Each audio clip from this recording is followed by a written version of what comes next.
Hello दोस्तों, मैं रोशन गिरी। ठीक है, जिस तरीके से हम लोग स्पेक्ट्रम सीरीज चला रहे हैं, ठीक है, फर्स्ट लेक्चर था। ठीक है, फर्स्ट लेक्चर में हम लोग क्या पढ़े थे कि कैसे अंग्रेज़ लोग जो है वो इंडिया में अपना विस्तारित किए। ठीक है, उसके बाद बैटल ऑफ प्लासी, कर्नाटक वार, उसके बाद पानीपत की लड़ाई, उसके बाद बैटल ऑफ बक्सर, उसके बाद 1857 की क्रांति। ठीक है, उसके बाद INC, उसके बाद हम 1905 का बंगाल विभाजन। फिर उसके बाद हम लोग क्या पढ़े थे कि 1905 से पहले जब तक गरम दल नेता नहीं आए थे तब तक नरम दल के नेता जो है वो हाथ पैर पकड़ करके अंग्रेज़ों का अपना कैसे भी करके अपना काम निकलवाते थे। लेकिन ठीक है, INC बना, लेकिन जैसे ही गरम दल का नेता लोग आए, ठीक है, तब जाकर के INC कैसे मजबूत हुआ और INC के अंदर कैसे ये भावना आई कि वो कैसे और स्ट्रॉन्ग हो। ठीक है, और कैसे हमारा देश फ्री हो, कैसे देश हमारा आज़ाद हो। ठीक है, तो आज हम लोग 1905 के बाद का सेशन पढ़ेंगे। ठीक है, कि 1905 के बाद जब गरम दल के नेता INC में जुड़ते हैं तो उसके बाद INC का क्या अफेक्ट होता है। ठीक है, और उसी का जो अफेक्ट धीरे धीरे पड़ रहा था। ठीक है, उसके बाद बंगाल विभाजन लाता है ताकि फिर से फुट डालो और राज करो में कर्जन का जो माइंड रहता है। ठीक है, उसके कैसे अगेंस्ट लोग जो है वो स्वदेशी मूवमेंट चला करके फिर से देश को यूनाइट करने की सोचते हैं। हम आज इसी के बारे में डिस्कस करेंगे, यानी स्वदेशी मूवमेंट के बारे में हम लोग डिस्कस करेंगे। ठीक है, और आप लोग प्लीज़ लाइक, शेयर और सब्सक्राइब कीजिए। ठीक है, जैसे स्वदेशी मूवमेंट, ठीक है, स्वदेशी मूवमेंट बंगाल विभाजन के बाद आया। ठीक है, स्वदेशी मूवमेंट बंगाल विभाजन के बाद आया। क्यों? क्योंकि बंगाल विभाजन के पीछे जो सबसे बड़ा साजिश था कि बंगाल को हम लोग ईस्ट और वेस्ट पार्ट में हम लोग बांट देते हैं, क्योंकि एक बेतुका सा रीजन दे करके लॉर्ड कर्जन जो है वो बोलता है कि हम एडमिनिस्ट्रेशन जो है सही ढंग से नहीं चला पा रहे हैं बंगाल को, इसलिए वेस्ट और ईस्ट कह करके वो क्या करता है, बंगाल को बांट देता है। और बंगाल में ईस्ट की तरफ ज़्यादा मात्रा में मुस्लिम रहा करते थे और कम मात्रा में हिंदू वेस्ट की तरफ रहा करते थे। तो इस तरीके से हम कह सकते हैं कि मुस्लिम और हिंदुओं के बीच में वो बंटवारा कर दिया। ठीक है, और इसी का हम कह सकते हैं कि लॉर्ड कर्जन जो इतना बड़ा सत्ता अंग्रेज़ लोग जो 1600 से ईस्वी से चला आ रहा था, ठीक है, उसमें सबसे बड़ा मतलब हम कह सकते हैं कि बंगाल विभाजन एक बहुत बड़ा रोल अदा करता है। ठीक है, क्योंकि 1905 के बाद जो है वो काफ़ी कुछ चीज़ें जो हैं वो बदल जाती हैं। ठीक है, जैसे लॉर्ड कर्जन जब बंगाल विभाजन करता है तो उस टाइम बंगाल के नवाब जो है वो सलीम उल्लाह खान थे। बंगाल के नवाब उस टाइम सलीम उल्लाह खान थे। ठीक है, जो बंगाल के नवाब थे और इनका कैसे भी करके ये जो मुस्लिम के जो गरीब तबके के लोग जो थे, ठीक है, उनको बरगलाने में ये क्या होते हैं कि सफल हो जाते हैं। मुस्लिम तबके जो गरीब लोग होते हैं और काफ़ी ज़्यादा मात्रा में होते हैं, काफ़ी ज़्यादा परसेंटेज में होते हैं, उनको बरगलाने में सलीम उल्लाह खान जो है वो सफल हो जाते हैं। और सलीम उल्लाह खान जो है वो लॉर्ड कर्जन के इशारे पे ही सारा काम करता है, क्योंकि लॉर्ड कर्जन और सलीम उल्लाह खान के बीच में एक मतलब हम कह सकते हैं कि लॉर्ड कर्जन जो है ये विश्वास दिलाया हुआ था सलीम उल्लाह खान को कि हम काफ़ी ज़्यादा आपको प्रॉफिट देंगे इसका। और इसी वजह से सलीम उल्लाह खान जो है वो मुस्लिम मेजॉरिटी को बरगलाने में जो है वो ले लेते हैं, बरगला देते हैं मुस्लिम मेजॉरिटी को, और बोलते हैं कि जब बंगाल विभाजन है वो सही हो रहा है, आप लोग चुप रहिए। ठीक है, आप लोग कुछ भी स्वदेशी मूवमेंट में साथ ना दीजिए। ठीक है, ऐसा बंगाल के नवाब बोलते हैं। ठीक है, लेकिन जो अमीर तबके लोग थे, यानी जो पढ़े लिखे लोग थे मुस्लिम जो बंगाल में थे, वो स्वदेशी मूवमेंट में क्या कर रहे थे, पार्टिसिपेट ले रहे थे, बढ़ चढ़ के पार्टिसिपेट ले रहे थे। लेकिन जो मेजॉरिटी में थी, गरीब तबके के लोग वो स्वदेशी मूवमेंट में पार्टिसिपेट नहीं कर रहे थे, जिसका कारण, सबसे बड़ा कारण था सलीमुल्लाह खान, ठीक है। और सलीमुल्लाह खान जो है वो लॉर्ड कर्जन के इशारे पे चल रहा था, ठीक है। और इसी स्वदेशी मूवमेंट में जो है वो क्या होता है कि बहुत सारे स्कूल कॉलेज जो है लॉर्ड, मतलब हम कह सकते हैं कि अंग्रेज़ लोग जो है वो वेस्टर्न इंडियन कल्चर को वेस्टर्न कल्चर में बदलना, इंडियन कल्चर को वेस्टर्न कल्चर में बदलना चाहते हैं, ठीक है। लेकिन 1905 के बाद में काफ़ी कुछ चीज़ें हैं जो हैं वो बदल जाते हैं, ठीक है। वो चाहते हैं कि अंग्रेज़ लोग चाहते हैं कि यहाँ जो है ज़्यादा लोग पढ़े लिखे नहीं, ठीक है, क्योंकि ज़्यादा लोग अगर पढ़े लिखे हो जाएंगे तो काफ़ी हम कह सकते हैं कि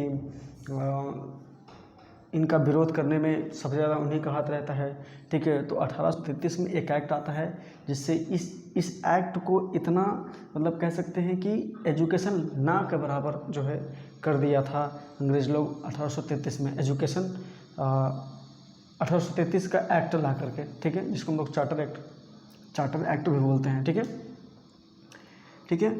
तो जिस तरीके से हम देख रहे थे कि इंडिया में अंग्रेज़ लोग ज्यादती कर रहे थे, ठीक है, हर एक तबके के साथ, ठीक है।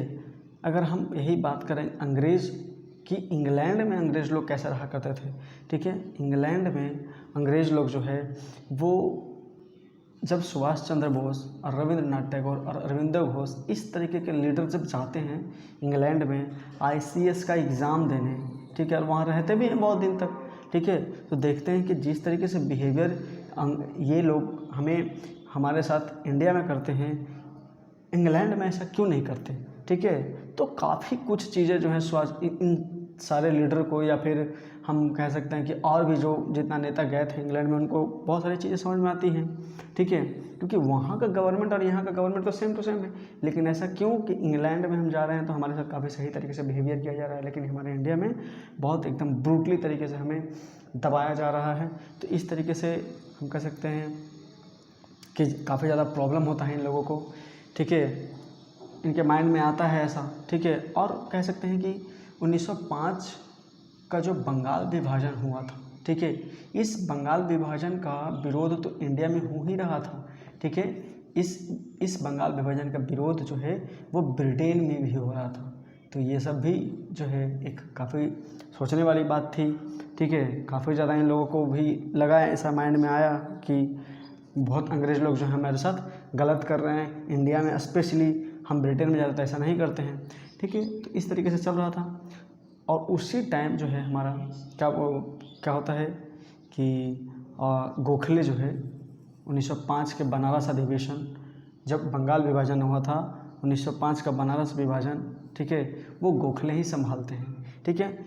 इस 1905 से पहले, ठीक है, इस 1905 के से पहले INC यानी इंडियन नेशनल कांग्रेस में होता क्या था कि एक तो क्रिसमस डे के टाइम यानी 25 दिसंबर के टाइम में क्या होता था कि 3 दिन तक क्या होता था, सेशन चलता था साल भर पे, 1 साल भर पे, ठीक है, जिसमें से मात्र अंग्रेज 1905 के पहले सिर्फ 3 ही दिन क्या करते थे कि कांग्रेस अधिवेशन चलाया करते थे, जिसमें पहला अधिवेशन क्या था, जिसमें मतलब 3 दिन में से, ठीक है, पहला दिन क्या होता था कि एक दूसरे का स्वागत करने में टाइम बीत जाता था, ठीक है। दूसरा दिन क्या होता था कि कौन कौन सा रिफॉर्म लाना चाहिए, इन पे बात होती थी, ठीक है। और तीसरा दिन क्या होता था, रिजोल्यूशन पास कर देते थे। और यही 3 दिन मतलब जो है कांग्रेस का सेशन साल भर पे चला करता था, ठीक है। तो आप समझ सकते हैं कि 3 दिन के सेशन में क्या होगा,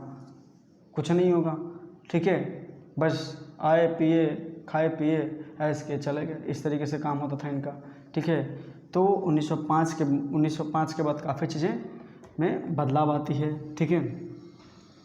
और जब बंगाल का पार्टीशन होता है, जब बंगाल का विभाजन होता है, तो कह सकते हैं कि पूरे बंगाल को फिर से यूनिटी में लाने के लिए बहुत सारे जो लीडर्स हैं पूरे ऑल ओवर इंडिया में। बात सिर्फ बंगाल के विभाजन को ही थी, ठीक है, लेकिन बंगाल को यूनिफिकेशन करने के लिए हर जगह हर एक स्टेट में हर एक इम्पॉर्टेंट लीडर जो है वो बंगाल विभाजन के विरुद्ध क्या करते हैं, स्वदेशी मूवमेंट जो है चलाते हैं, ठीक है, स्वदेशी मूवमेंट चलाते हैं। और इस मूवमेंट में मतलब जो भी अंग्रेज स्कूल कॉलेज खोल रखे थे, ठीक है, वेस्टर्न टाइप का, ठीक है, वेस्टर्न टाइप का जो भी स्कूल कॉलेज खोल रखे थे उन सब का क्या करते हैं कि विरोध करते हैं, ठीक है, ये सारे लीडर्स। और जैसे ही ये विरोध करते हैं उसके बाद क्या करता है कि स्कूल कॉलेज जो है अंग्रेज लोग बंद कर देता है और बोलता है क्या कि एग्ज़ाम जो भी आपका उस साल का, उस टाइम का, ठीक है, जो भी जिसका भी एग्ज़ामिनेशन बाकी हो रखा रहता है, ठीक है, उन सब के एग्ज़ाम का और उन सब का बोर्ड जो था वो रद्द करने की बात कर देता है अंग्रेज़ लोग, जिसकी वजह से यहाँ के लीडर काफ़ी ज़्यादा चिढ़ जाते हैं और काफ़ी ज़्यादा विरोध करते हैं, ठीक है। और उसके बाद उसी विरोध में यानी कह सकते हैं कि जब अंग्रेज़ लोगों ने ये बोला कि आप जो स्वदेशी मूवमेंट चला रहे हैं इनके विरोध में हम अपने स्कूल कॉलेज बंद कर रहे हैं आप लोगों के लिए, भारतीय लोगों के लिए, तो इसके विरोध में जो भारतीय नेता हैं वो क्या करते हैं कि ठीक है बंद करो और हम अपना क्या करेंगे, हम अपना स्कूल कॉलेज खोलेंगे, इसमें वहाँ के लोकल लैंग्वेज यूज़ किया जाएगा, वहाँ के लोकल इतिहास के बारे में पढ़ाया जाएगा, वहाँ के भूगोल के बारे में बताया जाएगा, यानी भारत का इतिहास और भारत के भूगोल के बारे में बताया जाएगा, ठीक है। ऐसा भारतीय नेता जो है वो कहते हैं। और उसी के बाद जो है हमारा बंगाल इंस्टीट्यूट ऑफ टेक्नोलॉजी खुलता है, बहुत सारे जगह जगह पे स्कूल कॉलेज खुलता है, ठीक है, नेशनल काउंसिल ऑफ एजुकेशन आता है, ठीक है। और जो बोलने की आज़ादी थी, ठीक है, उसको भी बंद करके रखा हुआ था अंग्रेज।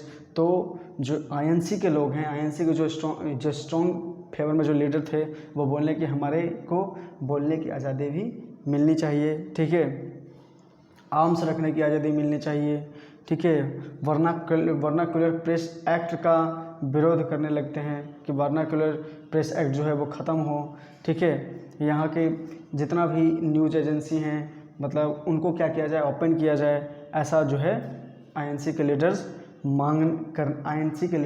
मांग करने लगते हैं बंगाल विभाजन के बाद जो स्वदेशी मूवमेंट चलता है उसमें। और इस मूवमेंट में ये भी बात होती है कि जितना भी वेस्टर्न कल्चर के जो कपड़े यूज हो रहे थे हमारे ब्रिटेन में, इंडिया में, ठीक है, जिसकी वजह से इंडियन इंडस्ट्री यानी इंडिया की जो डोमेस्टिक इंडस्ट्री थी वो बर्बाद हो रखी थी।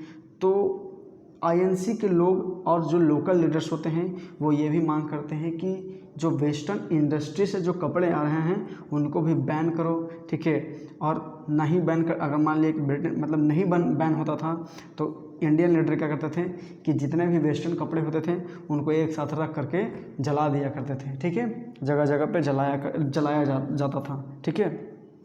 ये हो गया स्वदेशी मूवमेंट में ये हुआ था। बंगाल को यूनिफाई करने के लिए, फिर से यूनिफाई करने के लिए बाल गंगाधर तिलक जो है वो गणपति का पूजा करना स्टार्ट करते हैं, शिवाजी का पूजा करना स्टार्ट करते हैं, ठीक है। और मराठा जो यहाँ के न्यूज़ एजेंसी को बैन करके रखा था ब्रिटेन के लोग, ठीक है, बाल गंगाधर तिलक क्या करते हैं कि मराठा और केसरी जैसे अखबार का यूज करते हैं। उसी तरीके से हमारा जो रविंद्रनाथ टैगोर हैं वो अमार सोनार बंगला जो है वो गाना गाते हैं। ये आज भी बांग्लादेश में जो है क्या है गान है बांग्लादेश का, क्या बोलते हैं, राष्ट्रीय गान है, ठीक है, वंदे मातरम हमारे राष्ट्रीय गीत है, ठीक है।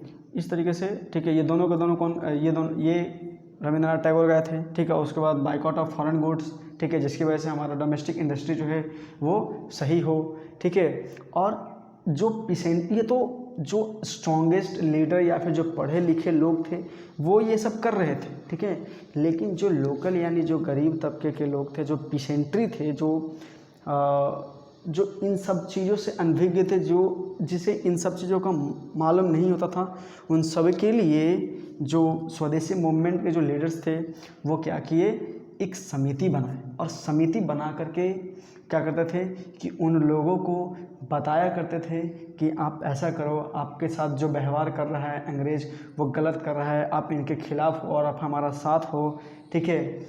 इस तरीके से पीसेंट्री को समझाया जाता था और उसको तो पीसेंट्री क्या करते थे कि जो इंडियन लीडर्स थे उनका सपोर्ट करते थे। और आत्मशक्ति कहने का मतलब क्या कि जो भी आपका धर्म है, ठीक है, आपका जो भी धर्म है उन सब धर्म से सबसे ऊपर है राष्ट्रीय धर्म, ठीक है। राष्ट्रीय धर्म, राष्ट्रीय भावना जो है उन सबसे ऊपर का भावना और ऊपर का धर्म है। सबसे पहले हमारा राष्ट्रीयता होना चाहिए, राष्ट्रीय भावना होना चाहिए। ऐसा आत्मशक्ति जो है हर एक तबके के लोगों में समझाया जाता है, सिखाया जाता है, ताकि बंगाल का, पूरे इंडिया का यूनिफाई किया जाए और ब्रिटेन को यहाँ से बाहर किया जाए। तो इतनी सारी मूवमेंट जो है वो बंगाल विभाजन के बाद हो जाती है, ठीक है। समझ में आ रहा है? अब क्या हुआ कि जगह जगह स्कूल कॉलेज खुलने लगे, भारतीय स्कूल कॉलेज खुलने लगे और भारत का इतिहास, भूगोल के बारे में बताया जाने लगा, ठीक है। उसी तरीके से डोमेस्टिक इंडस्ट्री फिर से वापस आए, ठीक है, इसका भी मांग करने लगते हैं। तो साबुन, इस तरीके से साबुन, माचिस, बैंक, इंश्योरेंस कंपनी, इन सब का जो है वो मांग करने लगते हैं और धीरे धीरे डोमेस्टिक इंडस्ट्रियों में इन सब बनना स्टार्ट होता है। लगभग 2 साल के अंदर इंडिया में ब्रिटेन का जीडीपी जो है वो लगभग हम कह सकते हैं काफ़ी ज़्यादा डाउनफॉल में जा चुकी थी, सिर्फ 2 साल में, ठीक है। अब यहीं पर बस एक क्या होता है कि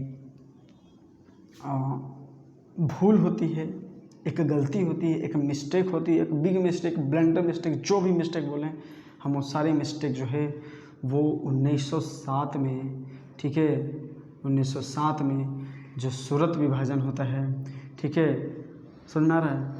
और हम कह सकते हैं 1907 में जो सूरत विभाजन होती है, ठीक है, इसमें मतलब ये होता है कि जो गरम दल के नेता हैं और जो नरम दल के नेता हैं वो क्या होते हैं कि अलग अलग हो जाते हैं, ठीक है। जिसकी वजह से क्या होता है कि नरम दल के नेता तो हाथ पैर पड़ करके क्या चाहते हैं कि इंडिया में हम अच्छा से अच्छा रिफॉर्म लाएं, ठीक है।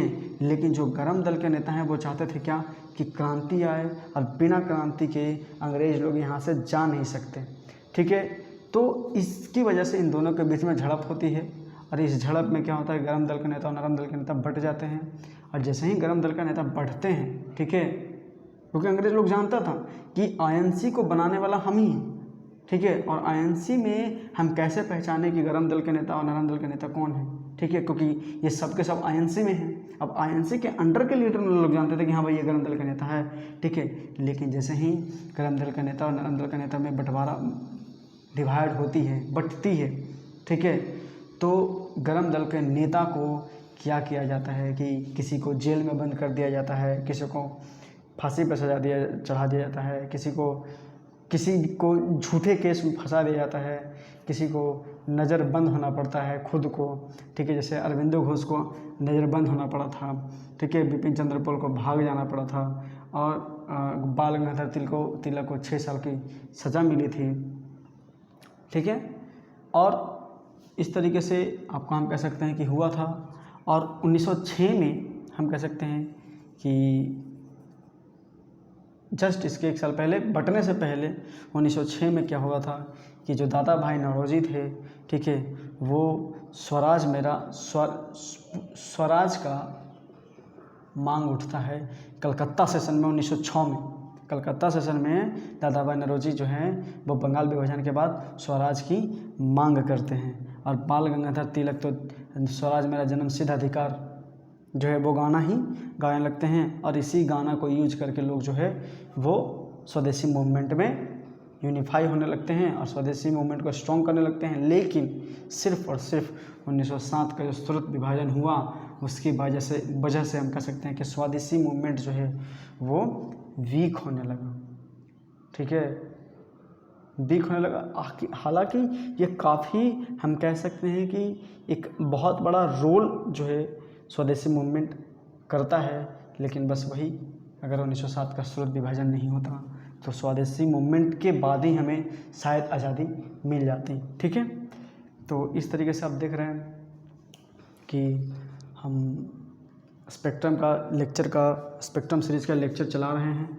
ठीक है, बस लगभग 15 से कह सकते हैं कि 20 से 22 लेक्चर जो है और है। ठीक है, हम जल्दी से जल्दी चाहते हैं कि स्पेक्ट्रम का लेक्चर का सीरीज़ कंप्लीट हो, कवर हो। ठीक है, उसके बाद हम ज्योग्राफी सोच रहे हैं कंप्लीट करें। ठीक है, उसके बाद इकोनॉमिक्स, उसके बाद सिविक्स। ठीक है, और उसके बाद ग्रुप डी का हम सोच रहे हैं कि जो 40 मेन टॉपिक्स होते हैं जीके का। ठीक है, जैसे झील कहाँ हो गई, ठीक है, जलप्रपात कहाँ है, कौन सी कौन सी पहाड़ी ऊंची है, तो इस तरीके का हम सोच रहे हैं उन पे भी लाएं। ठीक है, लेकिन ये सब लाएंगे कब, जब आप हमारा साथ देंगे तब। ठीक है, इसलिए प्लीज़ हमारे वीडियो को जितना ज़्यादा सब्सक्रिप्शन कीजिए, शेयर कीजिए, लाइक कीजिए और कमेंट कीजिए। Thank you.